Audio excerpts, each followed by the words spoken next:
boye bi gouvernement na mboka na biso ezali gouvernement oyo ezali ici à majorité parlementaire, c'est-à-dire comme nous sommes dans une coalition et sengaki ba partie prenante nyonso va présenter ba liste na président de la République pour que a essayer quand même pour harmoniser ba point de vue pour que a nommé ba ministre dans le gouvernement. Mais il semble que comme la politique parce que on a kobombe la binoté, la politique c'est un monde des intérêts. En politique sans intérêt vous ne le faites pas, donc sans intérêt je ne suis pas les vôtres. Donc ba politicien balingi pe va participer comme c'est sont eux qui gèrent la République, c'est sont eux qui gèrent la République. Donc icto facto baza obligé à cause de la représenter dans le gouvernement.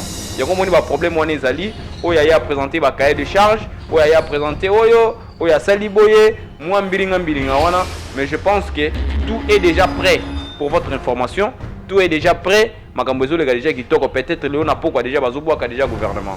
Donc gouvernement ezobima déjà baloba ki wa basi bat bazo bloquer représentativité nationale au chef de l'État ça ne nous prête pas signer. Le moni chef de l'État qui est Qatar, les grands maîtres qui tengeye so abisi biso voilà ceux qui vient zongi gouvernement ezobima tous là qui a lobby na pas bimité. Samedi à pas bimité, dimanche à pas bimité, les lots comme il a dit déjà. Je pense que population ezali vraiment énervé makasi, population ezali déçue, ezali découragée. C'est pourquoi on rappelle toujours Premier ministre, on rappelle les objectifs primordiaux et prédominants. Il y a le gouvernement, il y a les sociales. Dans les sociales, Premier ministre, vous avez la sécurité, vous avez l'éducation, vous avez la santé, vous avez les infrastructures routières, vous avez les consorts donc social et ce qui englobe moi le secteur un peu ébélé. Il y a un Premier ministre, Kozwa Ozozo et Bonga. Tu as un ça, l'osso na wende kita, transport kita, bana ba kende kelasi. Donc c'est ça l'importance. L'importance c'est un gouvernement budgétivore. Il y a 45 membres hein, avec un train de vie des institutions élevé. Donc ils ont bien été. Monsieur le Premier ministre, vous n'avez qu'à rectifier le tir parce que la population sera sanctionnée sévèrement sur que ça le qui côté.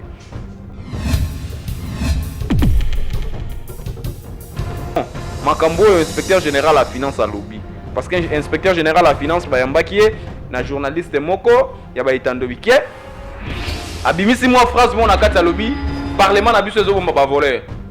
C'est-à-dire oui, c'est vrai. Là moi aussi je confirme que parlement na biso ezo ba voleur parce que ce tali parmi bato bazan assemblée nationale na bato bazan sénat la majorité bazala qui ba DG ya ba entreprise publique. La majorité ba simba qui ba fonction de l'État. Ozomon, la majorité bazala qui na gestion des choses publiques. Donc bazali santé.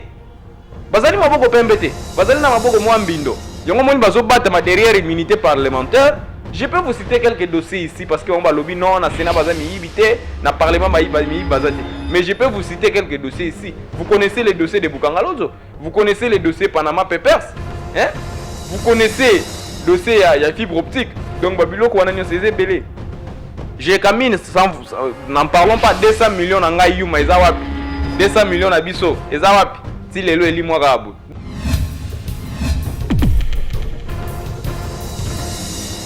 Bimise li biso rapport mon boy awa. Dire que le projet Chiluzelu est un projet qui est similaire au programme de 100 jours. Enfin, bateau batanga to batanga. Monita moko boy soko za na maplome vélo bana bossa na même bataille. Il y a une différence entre un programme et un projet. Il y a une différence. Hein? Les projets d'abord, elles-mêmes, elles est financées. Les projets financés par une entreprise publique privée. Hein?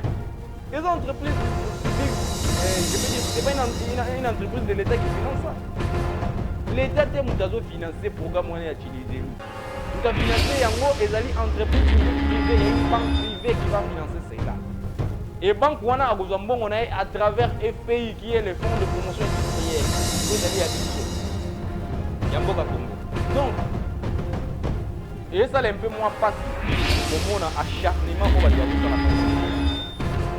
comme on a battu n'engue bazo ko instrumentaliser ba service ya mboka. On a rejeté au propre l'institution présidente de la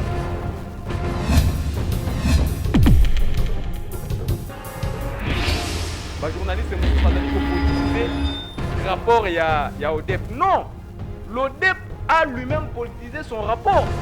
Quand vous lisez Makabakobi Nakati, admettons que pour Moussou Saouto Lobawalobi, la présidence de la République, comme il est là en 1882 avec. Donc, chef d'État, à 1882 collaborateurs. Quel mensonge!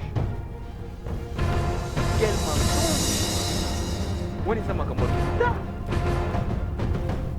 il y a une différence entre la présidence de la République, qui est un service du président de la République comme institution. Parce que le président de la République est une institution. Et le président de la République comme institution, il est entouré des collègues des conseillers. Il est entouré de son cabinet. Mais il y a ce qu'on appelle le service, qu'on appelle la présidence de la République. Il ne faut pas confondre. Bien créer une confusion entre la présidence comme un service du président de la République et le président de la République comme institution lui-même.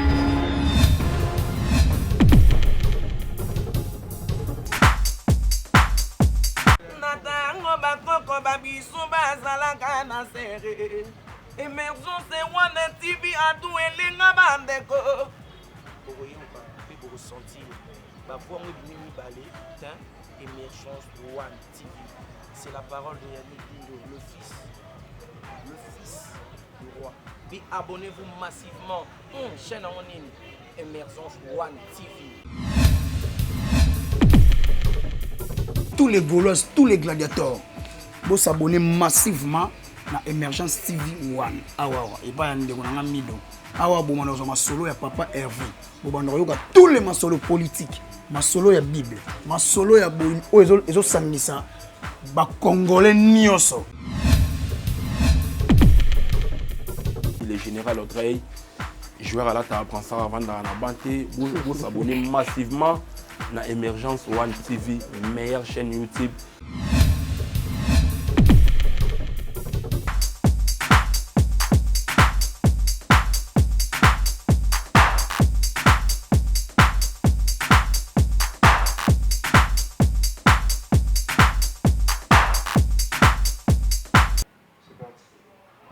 Bienvenue sur votre chaîne Émergence One TV avec l'émission que vous aimez beaucoup.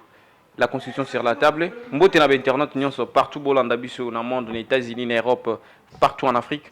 Et allez votre serviteur Honoré Boukao Bolandaka Ming en Émergence One TV. Le lot le belabino ma solo toujours ya mboka boyebi ke ngai na lekaka pour l'actualité politique ya mboka na biso République démocratique du Congo. Le lot vraiment tous allez na ba sujet belé ya kolobela main to kozwa MP ko essayer MP ko kolobela ngo en grosso modo. Donc le lot to kolobela makambo etalu réaction bien motion d'interpellation. Il y a inspecteur général il y a finance na niveau ya Sénat et to kolobela aussi rentrée parlementaire na niveau ya Assemblée nationale, discours ya président Mbosso na niveau ya Assemblée nationale pe ba réaction ya ba député et tokolobela makambo etali formation à gouvernement pourquoi ezomela jusqu'à présent pour ezomela pe tokobeta moins clin d'œil na justice na biso to ba lolenge ni justice ay kotambola est-ce que état des droits ezali vraiment ndenge peuple congolais azali kozela yango et quels sont les enjeux de l'ère tokolobela makambo na nyonso mais sans toutefois tarder ndenge na lobaka télévision ezala ngonga chaîne ezala ngonga to entamé premier sujet na biso ya liboso oyo etali formation ya gouvernement parce que na sepeli to banana sujet wana parce que makambo ibele ya koloba ezali wana makambo etali formation ya gouvernement to ebi ke depuis banoma premier ministre lelo azokokisa au moins un mois en ndambu déjà atina en place des gouvernements nae qu'est-ce qui bloque to ko c'est un peu ko éclaircir ba moi lanterne de l'opinion. Donc en fait c'est quoi boyebi gouvernement na mboka na biso ezali gouvernement oyo ezali ici à majorité parlementaire, c'est-à-dire comme nous sommes dans une coalition et sengaki ba partie prenante nyonso ba présenter ba liste na président de la République pour que a essayer quand même ko harmoniser ba point de vue pour que a nommer ba ministre na gouvernement. Mais il semble que comme la politique parce que on a kobombela binoté la politique c'est un monde des intérêts. En politique sans intérêt vous ne le faites pas, donc sans intérêt je ne suis pas les vôtres. Donc ba politicien balingi pe ba participer comme c'est sont eux qui gèrent la République, c'est sont eux qui gèrent la République. Donc icto facto baza obligé à la représenter dans le gouvernement. Il y a un problème on ezali o ya présenter ba cahier de charge oyo aya présenter oyo asali boye mwa mbilinga wana. Mais je pense que tout est déjà prêt pour votre information. Tout est déjà prêt. Makambo ezolega déjà kitoko, peut-être leo na poko déjà bazobwaka déjà gouvernement.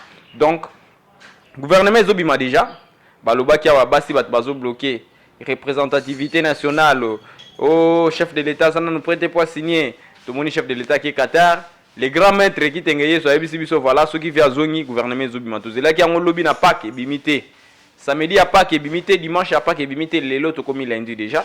Je pense que population ils allaient vraiment énerver Makassi, population ils allaient décider, ils allaient décourager. Mais quand on a la population ils allaient décourager, ils allaient décider, ils allaient et continuer na persévérance ou et continuer toujours à croire. Et gouvernement ils allaient kobima, c'est pour le bien-être du peuple congolais. C'est pourquoi on a rappelé toujours premier ministre, on a rappelé les objectifs primordiaux et prédominants. Il y a gouvernement, ils allaient les sociales.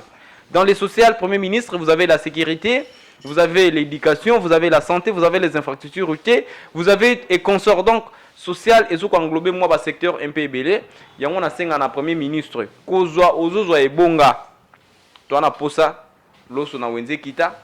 Transport kita bana bakende kelasi bana bakende soki babeli bakende bazala na accès na soins hôpitaux. Donc c'est ça l'importance. Importance c'est ça ya komona awa un gouvernement budgétivore, il y a 45 membres hein, avec un train de vie des institutions élevé aux hommes. Donc ils a bien été monsieur le premier ministre, vous n'avez qu'à rectifier le tir parce que la population sera sanctionnée sévèrement sur que ça le musala qui côté. Donc on entame deuxième sujet nabiso, deuxième point nabiso ya lelo wana tala ki makambo le gouvernement na essayer quand même d'éclaircir ya moi je pense que le gouvernement est makala mingité. Deuxième sujet nabiso ezali sujet oyo to lobeli makambo ya motion oyo sénateur José Makila a lancé qui pour na inspecteur général ya finance parce que boyebi que inspection générale ya finance ezali organe oyo ezali rattaché na président de la République et non présidence. Un organe qui est rattaché au président de la République. Président de la République comme institution. Il y a une différence entre président de la République et la présidence de la République. Donc, comme sénateur, sengi que inspecteur général à finance, Ayako s'est présenté dans le Sénat, Naomi Touna, quel est le soubassement juridique où ils ont motivé motion d'interpellation? En fait, jusque-là, n'a pas dit qu'ils étaient. Parce que le président de la République étant qu'institution, il a des organes qu'il travaille avec eux.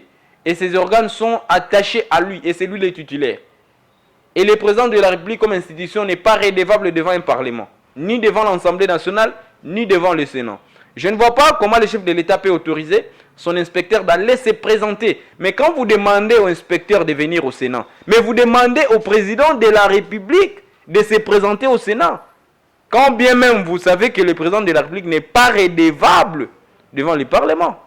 Donc, est-ce qu'en fond, dans le fond, Makambo est inspecteur général à la finance à lobby? Parce qu'un inspecteur général à la finance, il y a un journaliste Moko, il y a un Wiki. Abimisi moi phrase mon akata lobby, parlement n'a pas voleur. C'est-à-dire, oui, c'est vrai. Là, moi aussi, je confirme que le parlement n'a pas voleur. Parce que ce qu'on tali, parmi bateaux dans l'Assemblée nationale, na bateaux dans le Sénat, la majorité, bazala qui va déjà y avoir entreprise publique. La majorité, simba qui va fonction de l'État. Aux hommes, la majorité, bazala qui n'a gestion des choses publiques. Donc, bazali santé. Bazali maboko pembete. Bazali na maboko mwambindo. Yango moni bazo battre ma derrière immunité parlementaire. Je peux vous citer quelques dossiers ici parce qu'on va lobby non, na Sénat bazami ibité, na Parlement bazate. Mais je peux vous citer quelques dossiers ici. Vous connaissez les dossiers de Bukangalozo. Vous connaissez les dossiers Panama Papers. Hein? Vous connaissez le dossier ya fibre optique. Donc, Babyloko wana c'est belé. J'ai camine, n'en parlons pas, 200 millions en Gaïouma, 200 millions à Bisso, si les lois est limogable. Donc, vous devez comprendre que l'inspecteur général des finances a sali ma bêtise. A lobby où est la vérité, on va le battre dans ces mais il y a lobby en moi, on te voit bimi, c'est en voilà ce que vous faites. Et ça m'a lamouté, qu'on y va bon à l'État, qu'on batte ma derrière immunité parlementaire. Et herba koloba au lobby. Donc, ce n'est pas mauvais. Et je ne vois pas les conséquences juridiques qui peuvent en suivre. Admettons que le chef de l'État accepte que l'inspecteur général de la finance a s'est présenté dans le Sénat. Qu'est-ce qui va se passer? Mais les sénateurs vont la boîte à Pandore. boîte wana bozo congolais ma bé parce que l'inspecteur général des finances ira plus loin, aller citer vos noms devant l'Assemblée et que vous allez bien te José Makila, c'est lui qui se sent mort, c'est mouche. Quand on comprend de eux, ba député ba sénateur bazé belé kuna miyibi kuto ba o miyibi justice azo de la bango baza wana ba lobi te meyo lobi kwani to yebi José Makila to yebi quand tu faisais makambo ya Erogar Nanjilo lobaki Kabila umela na yo, je n'ai jamais vu un président pareil comme ça. Je pense que tu vas nous éclaircir mbongo wane kenda wapi oyebi makambo nanzolo ba makambo ya Erogar José Makila, tu le sais. Donc c'est lui qui se sent mort, c'est mouche. Ngana loba makambo nazo maîtriser na loba makambo na ba preuve ata bokangi ngana oloba. Donc je suis capable de me tenir devant la justice et dire la vérité. Moi là honoré. Donc donc justice ça la musala nae, inspecteur général la finance ça la musala nae. Et d'ailleurs moi je donne coup de chapeau na Gilles Alingeti ou azali chef de l'inspection générale de la finance. Azo ça la musala mo kitoko. Ba voleur lelo bokomi obanga. Bokomi obanga lelo ba voleur. Bo banga te. On arrive, la justice va faire son travail. On va s'en occuper de vous. Union sacrée c'est un blanchissement, blanchisserie. Et si vous kabino, bokoti, bovandi parce que boibaki non, détrompez-vous. Détrompez-vous. Vous serez traqué jusqu'à un niveau bondimate. Bondimate donc en politique il n'y a pas de vrais amis. Mon vrai ami à présent place à le loisana makala. Et bon yokutumtoyo au sali un mois. Au sali 2 semaines en union sacrée, il te permet de dire de n'importe quoi. Donc je pense que justice a Ouzulabino Mbela, a Ouzulabino décision ya souka, kala mingite, ba criminel en cravate, bako zala en cavale. Nani na entamé troisième sujet na ngaya lilo, on a ça la analyse. Sujet ya misa tu ya lelo ezali sujet ya ODEP. Observatoire de dépenses publiques. Organe wana ezali organe moko. Les organes, je peux dire des contrôles. Et d'ailleurs, quand on dit observation, c'est-à-dire, vous êtes en train d'analyser, vous êtes en train de voir comment les institutions de l'État fonctionnent par rapport aux aspects financiers, techniques et consorts là. Semaine passée, Business Bolandaki, observatoire et dépenses publiques au Tobengi ODEP, n'a pas continué. Bimise libiso rapport moko boy awa. Nous dire que le projet Chilizelou, c'est un projet qui est similaire au programme des 100 jours. Mais ma fin, bateau batanga to batangate. Monita moko be soko zana maplo me belo bana bossa na même baterme. Bana bossa na magambe bela. Il y a une différence entre un programme et un projet. Il y a une différence. Hein? Les projets d'abord elles-mêmes, elle est financée. Les projets financés par une entreprise publique privée. Hein? Les entreprises publiques, je peux dire, ce n'est pas une entreprise de l'État qui finance ça. L'État a financé le programme à utiliser. Nous avons financé une entreprise publique privée. Il y a une banque privée qui va financer cela. Et la banque on a à travers FPI, qui est le Fonds de promotion industrielle. Vous allez à Bisso. Yamboka Congo. Donc, et ça c'est un peu moins passé. Comme on a acharnement contre les chefs de l'État. Comment on a instrumentalisé le service ya mboka pour rejeter au probe l'institution présidente de la République. Bati ya ODEP. Tala lukuta munene bobimisi. Wana ya liboso. Pour vous dire qu'il y a une différence entre un projet et un programme. Et le projet, il est financé par une entreprise publique privée. Donc makambo ya l'État kuna na kati za te botika lukuta wana. Boneza makambo ya lukuta boikoloba. Hein? Na ba congolais pe to chema to to la na mamba lukuta wana. Deuxième lukuta na rapport ya ODEP wana. Parce que peut-être ba tangi rapport wana te moi j'ai eu le temps de lire. Même si na la sabino ngote mais j'ai eu le temps de lire ça j'en ai. Nanango. Balobi, il y a eu un dépassement budgétaire de 113 000. Ah, 113% mais ma fin. Mais fallait le bagano dépassement il y a 13%. Parce que le président de la République a salé bon pourcentage de 100% à salé. Mais ceux qui ont excédent excédent des à 13%. À salé bon on a une union qui prévu la prévision budgétaire, mais à l'équipe 6 mois excédent à 13%. Voilà la clarté. Les journalistes Moussous Bazali ko politiser rapport il y a ODEP. Non, l'ODEP a lui-même politisé son rapport. Quand vous lisez Makamakomi Nakati, admettons que pour Moussous Saouto Lobawa Lobi, la présidence de la République, comme il est là, 1882 agents. Donc chef de l'État, Azan a 1882 collaborateurs. Quel mensonge! Quel mensonge! Il y a une différence entre la présidence de la République, qui est un service du président de la République comme institution. Parce que le président de la République est une institution. Et le président de la République comme institution, il est entouré des collèges de conseillers. Il est entouré de son cabinet.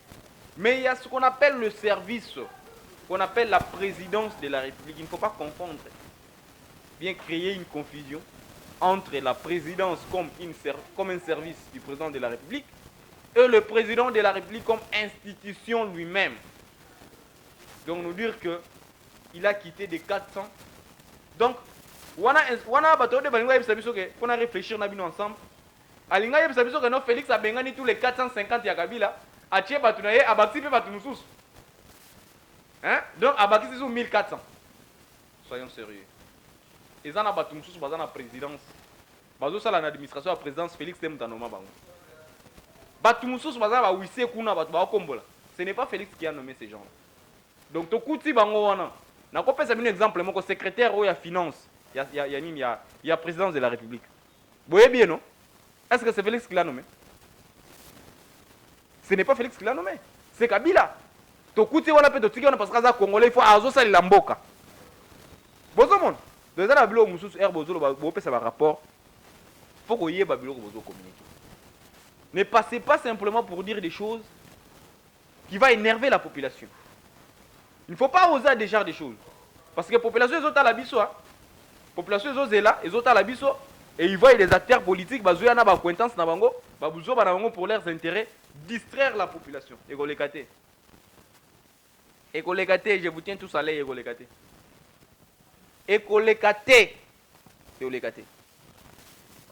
Naïko comme Adana Souka pour aborder dernier sujet na biso ya mukolo ya lelo etali makambo ya élection 2023. Na tika na minute ebele bazali déjà kopesa nga kuna na régie. Élection 2023, élection ezali ou ezali, élection ezali, préparez-vous. Donc on va parti politique mususu bazo sala déjà bazo redynamiser ba structure na bango côté ya la Munga kuna déjà batomboki Blanchard Mongomba na Prince Penge batomboki kuna malgré na université bakoma batute décidé ya Martin Fayulu na Adolphe Muzitu na monaki samedi basalaki ba manifestation politique na ba itanoike ya bango ya na ba permanence na bango na ba siège na bango basalaki ba manifestation politique pona ko benda ba militant na mama to ipe ko former bango ki élection ezali mais loko na robeta c'était ezali que likambo moko ezotungisanga ezaki na gratuité ya enseignement.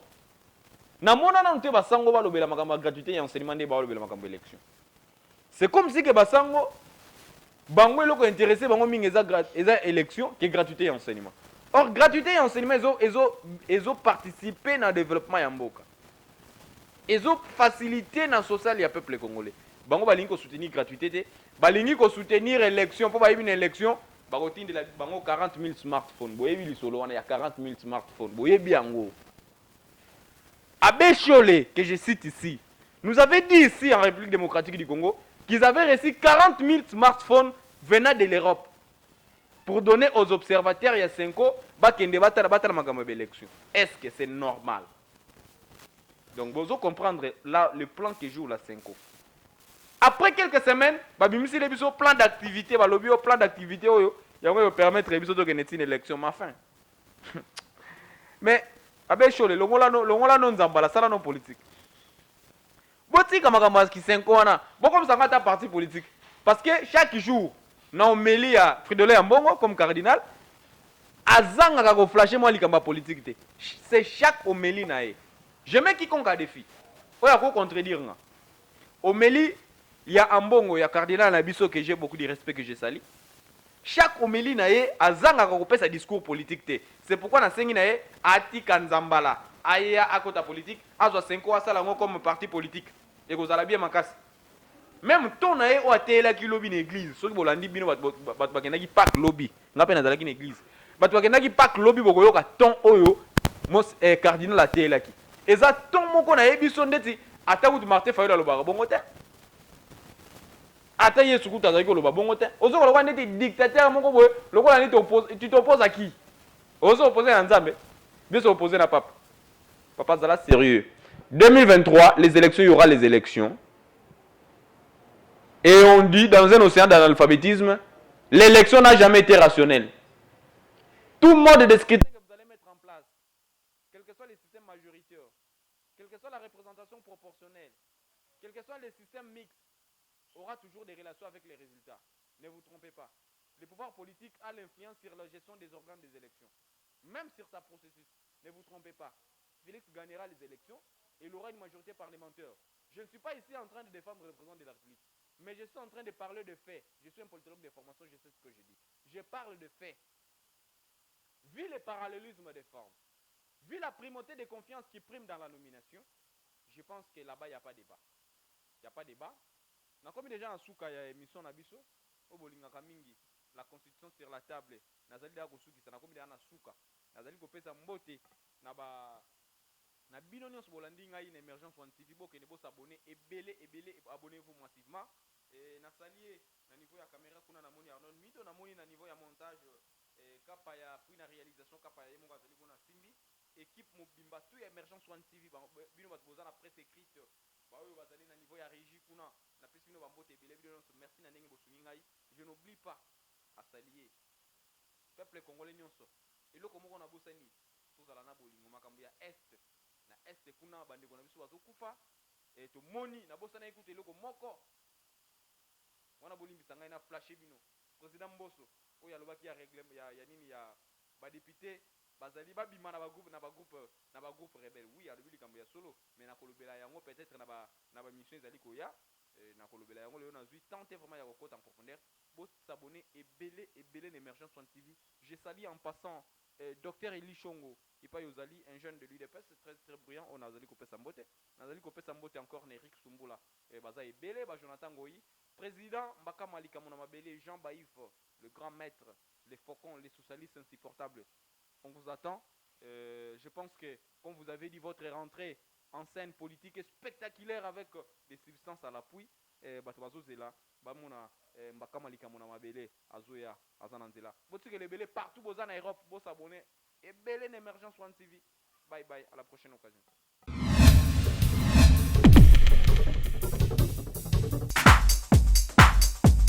Natango bakoko babisu bazalaka na serre. Émergence One TV a tout elenga bandeko. Bokoyoka pe bokosentir. Ba voix mo bimi balé, putain, Émergence One TV. C'est la parole de Yannick Dindo, le fils du roi. Puis abonnez-vous massivement. Chaîne en ligne, Émergence One TV. Tous les Gaulois, tous les gladiateurs, vous s'abonnez massivement à Émergence TV One. Awawa, et pas yande konanga mido. Awa bo manozo masolo ya papa Hervé. Bo bandoyoka tous les masolo politiques, masolo ya Bible, masolo ya bo ezo sangisa ba congolais nyonso. Le général Audrey, joueur à la table, prend ça avant dans la banté, vous s'abonnez massivement à Émergence One TV, meilleure chaîne YouTube